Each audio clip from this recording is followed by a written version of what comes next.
Whilst we've heard from Chris on the political impacts of the budget, of course we want to know, how does it stack up economically?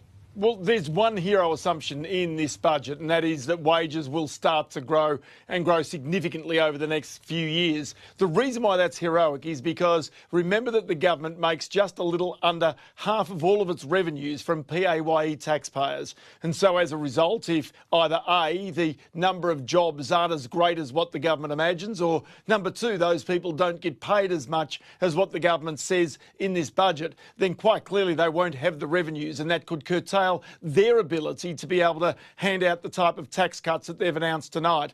Now, clearly what they're banking on is that more jobs will be created, there will be more competition for employees, and as a result, wages eventually will rise. But certainly over the past couple of years, Peter, there's not been much sign of that. So that in this budget is the heroic assumption. Ross, tax cuts, you mentioned that. They're clearly the linchpin of this budget, the real pre-election carrot to voters.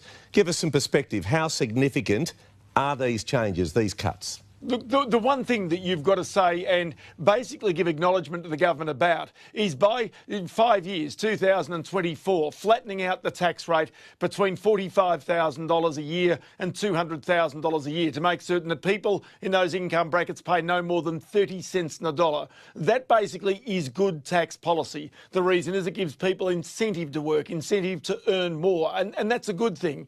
But do bear in mind also there's another thing. The government had to give something to struggling families right now who've had low wages growth immediately, and this is the reason why those families on those modest incomes, the middle incomes if you like, will get that $1,000 per individual taxpayer, and that really, if you like, gives them a shot in the arm. Bear in mind also the Reserve Bank today did not move interest rates, and that's important. The reason for it is if there's any economic downturn, with interest rates already so low, it would be up to government to borrow and to hand out more tax cuts to Australian families to try and stimulate their spending to keep the economy on track if there were a downturn.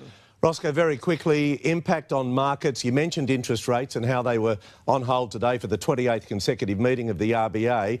Is there still a mood for an interest rate cut, do you think? Look, there is. There's no doubt. The market's now factoring in an 88% chance interest rates will be cut by the Reserve Bank this year. But look, the dollar has rallied a little bit. The truth is that government bonds right now are at almost record lows. And so the ability even for the government to be able to fund the debt it's got, $370 billion, well, they're adequately covered. But the real issue is there's not much real horsepower there if there were a significant downturn, either in commodity prices, the Chinese economy, or indeed in the domestic economy as a result of falling house prices. That, if you like, may be the Achilles heel not only for this government, if re-elected, but also potentially for a future Labor government. Ross, as always, thank you.